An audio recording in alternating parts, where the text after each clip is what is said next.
ប្រធានាធិបតីសហរដ្ឋអាមេរិកលោកដូណាល់ត្រាំបានគម្រាមបើកទ្វារឋាននរកដាក់អ៊ីរ៉ង់បន្ទាប់ពីរបបនេះបាននិយាយថាខ្លួននឹងបដិសេធផែនការ15ចំណុចដើម្បីបញ្ចប់សង្គ្រាមលោកស្រី Caroline Levitt អ្នកនាំពាក្យរបស់លោកត្រាំបាននិយាយថាអ៊ីរ៉ង់បានគុនគូខុសដែលបដិសេធមិនទទួលយកការបរាជ័យក្នុងសង្គ្រាមដែលបង្កឡើងដោយសហរដ្ឋអាមេរិកនិងអ៊ីស្រាអែលលោកស្រីបានបន្ថែមថាប្រសិនបើអ៊ីរ៉ង់មិនទទួលយកការពិតនៃពេលបច្ចុប្បន្នប្រសិនបើពួកគេមិនយល់ថាពួកគេត្រូវបានចាញ់ដោយយោធាហើយនឹងបន្តដូច្នេះប្រធានាធិបតីត្រាំនឹងធានាថានឹងវាយប្រហារពួកគេកាន់តែខ្លាំងជាងអ្វីដែលពួកគេធ្លាប់ត្រូវរងការវាយប្រហារពីពេលមុនមក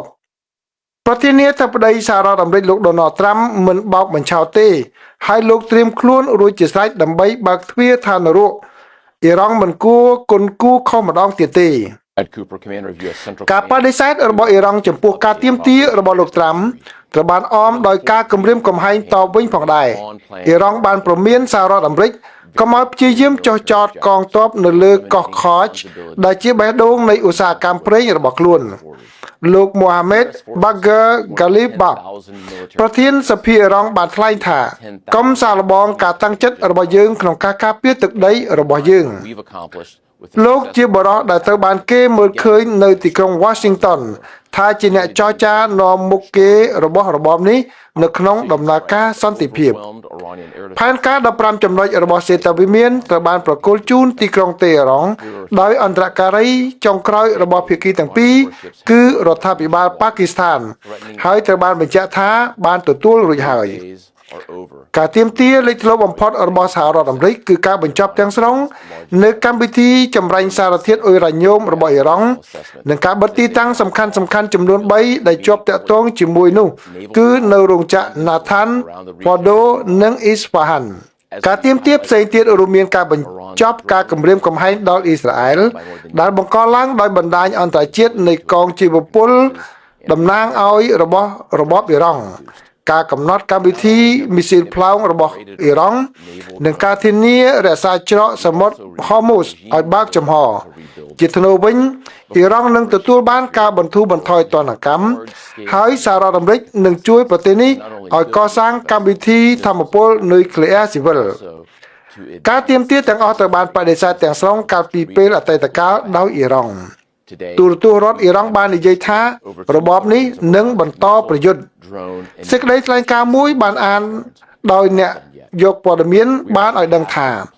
អ៊ីរ៉ង់បានឆ្លើយតបអវិជ្ជមានចំពោះសំណើរបស់សហរដ្ឋអាមេរិកដែលមានគោលបំណងបញ្ចប់សង្គ្រាមដែលកំពុងបន្តការបញ្ចប់សង្គ្រាមនេះនឹងកើតឡើង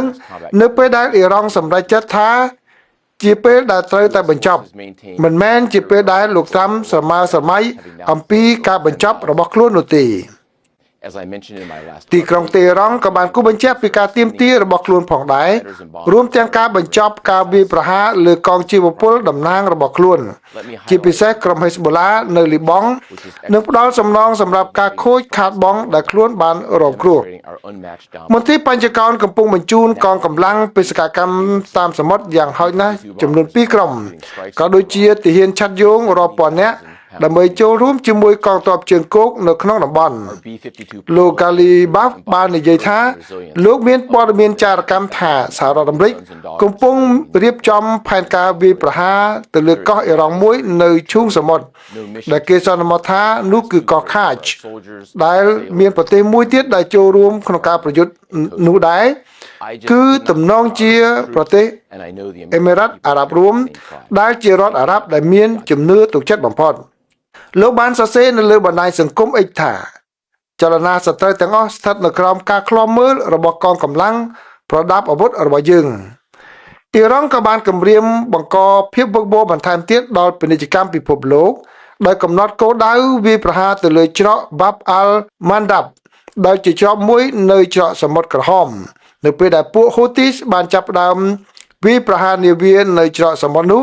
ដើម្បីឆ្លើយតបទៅនឹងសង្គ្រាមរបស់អ៊ីស្រាអែលលើតំបន់ហ្គាហ្សាពួកគេបានបង្ខំឲ្យបង្វែរការដឹកជញ្ជូនយ៉ាងច្រើនចេញពីព្រៃជីកស៊ុយអេបាទសូមអរគុណប្រិយមិត្ត